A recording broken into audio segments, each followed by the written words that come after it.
So pranayama, we want to use pranayama. There are many, many different approaches. I'm going to take one particular one. That there are certain blockages. And I want to use pranayama practice to dissolve those blockages. Those blockages have to do largely with psychological stuff. At the basis of all those blockages lies one fundamental mistake, which is the mind continues to think of oneself as a separate being. While from worldly point of view, that is correct, you are an individual, but that's not your ultimate reality. And the example given in the teaching often is a clay pot.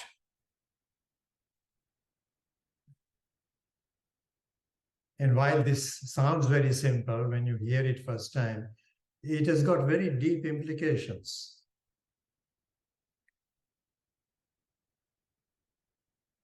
If there are two clay pots, one is bigger, one is smaller. Certainly, if the pot had a mind, like mine and your mind, the smaller pot will think of itself as a smaller pot. And as a pot, it is small. You can't deny that reality. But when you carefully look at what is the pot, the truth of the pot is the clay. The weight of the pot is the weight of the clay. Shape of the pot is the shape of the clay. If it has a smell of the pot is a smell of the clay.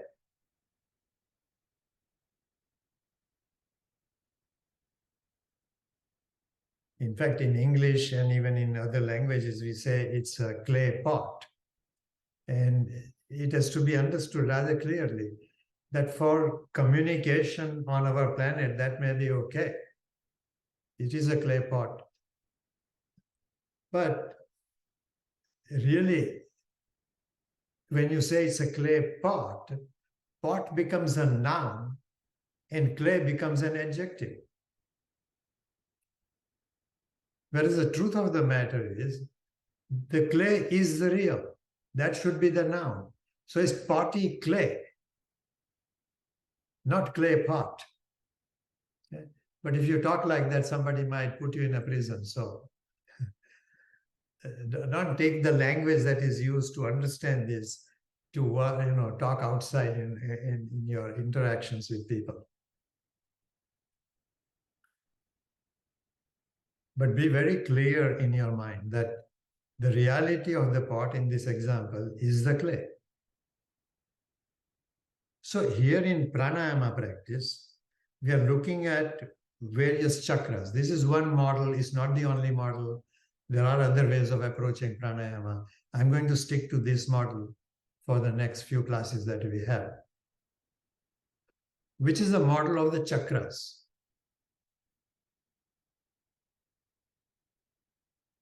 The basic chakras are Muladhara chakra, Swadhisthana chakra, little above the Muladhara chakra, Manipura chakra, generally considered near the location near where your floating ribs come together, Anahata chakra, to do with the heart or that area.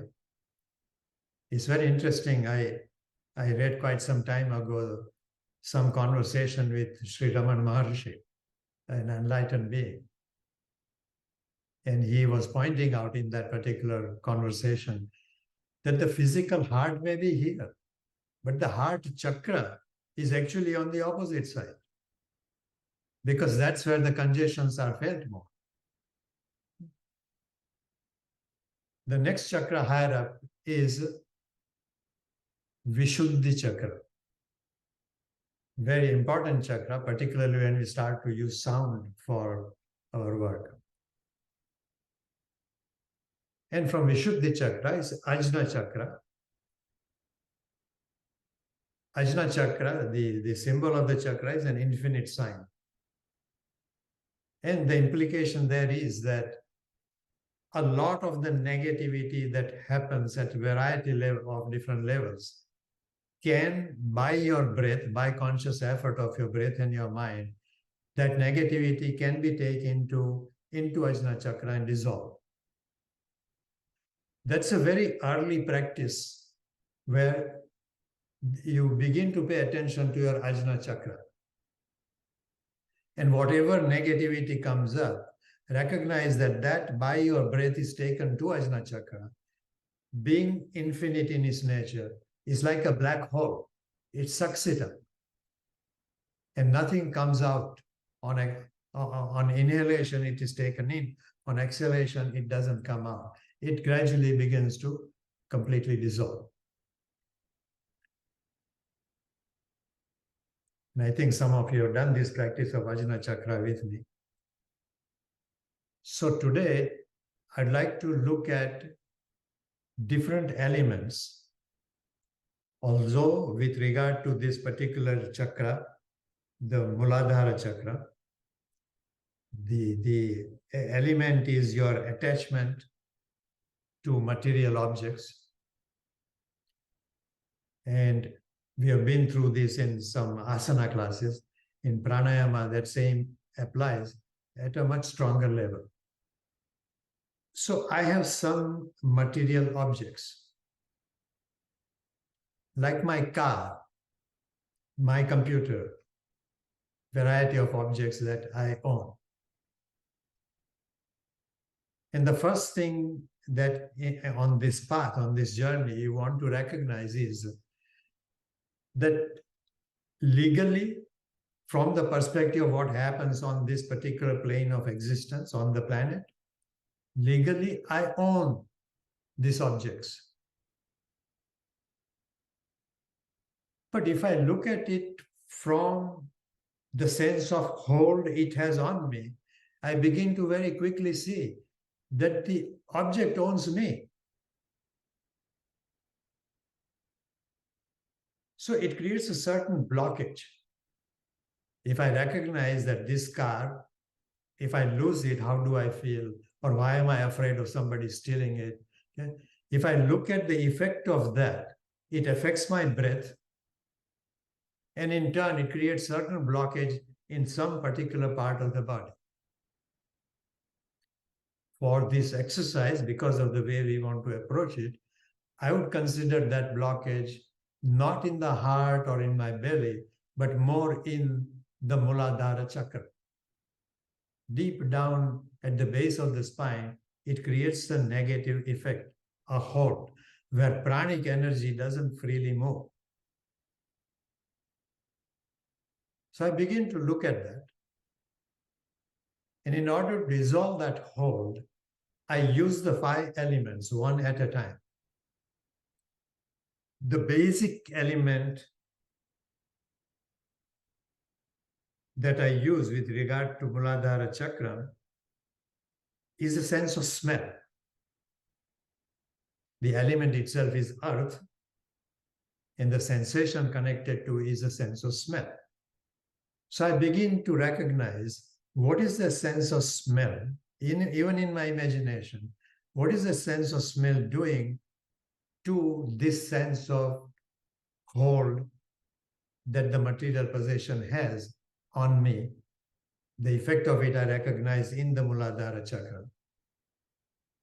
And through the sense of smell, it creates a grip, a binding, a knot, sometimes called a granthi in Sanskrit.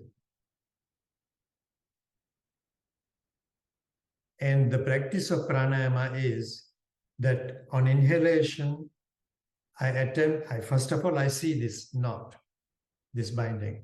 And as I inhale, I begin to wash away at it. What is the sense of washing away? Sense of washing away is like if you take a mount of,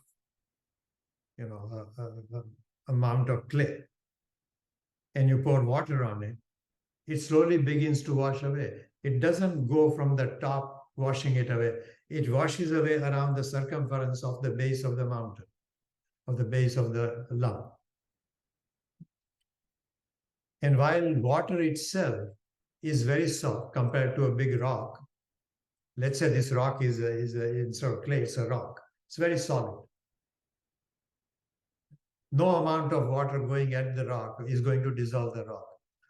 But water has a peculiar quality, which is related to your practice of yoga, which is, it is consistent.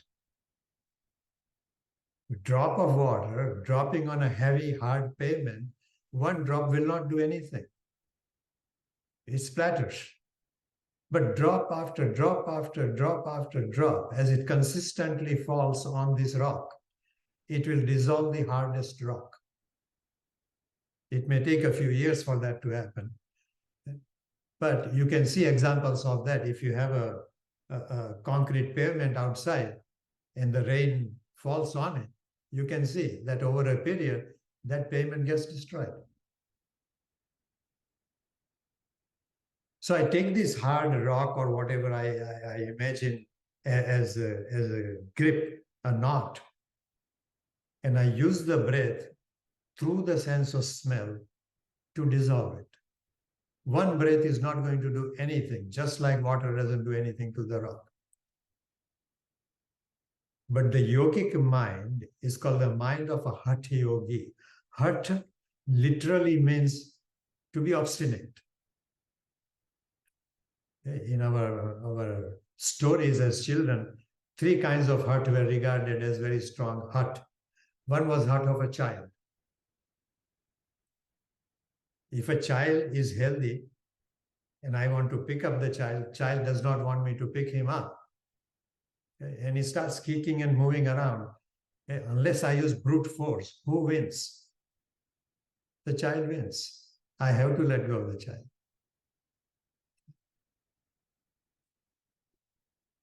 That attitude of the child not giving up is called hatha, obstinate. Child does not even think that I won't give up. It doesn't entertain that thought at all. It keeps kicking until I give up. That's the attitude of a hatha yogi.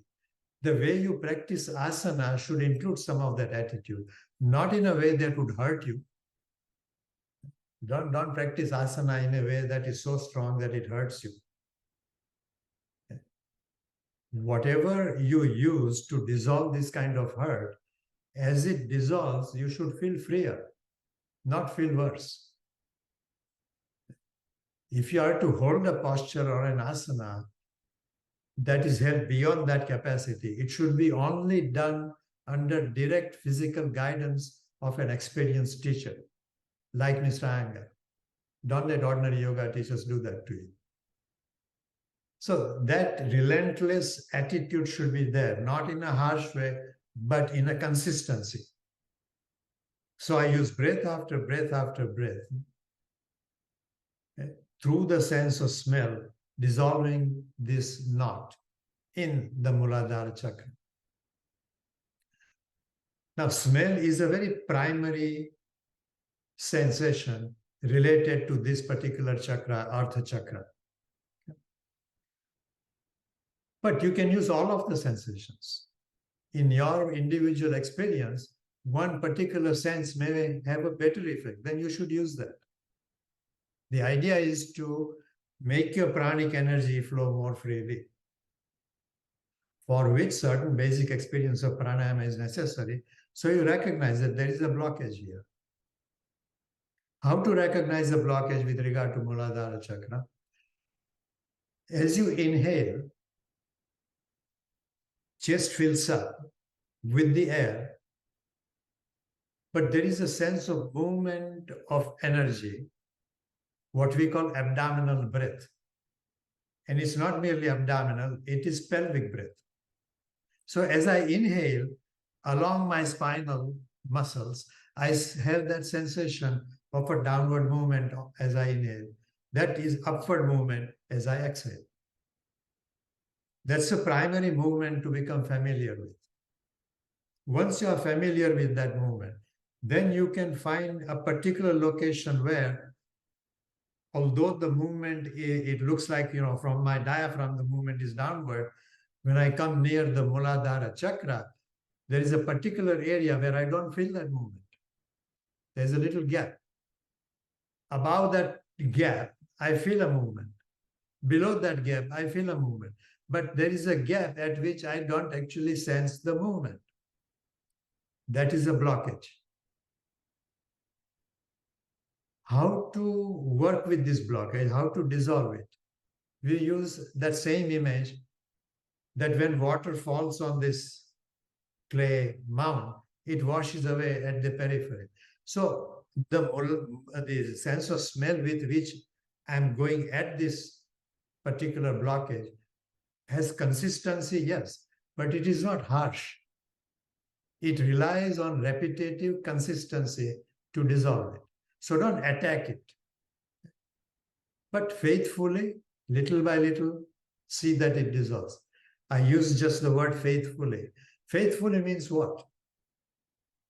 Not a blind belief. Think of a taste that you like. Don't take unpleasant things. The taste that you like.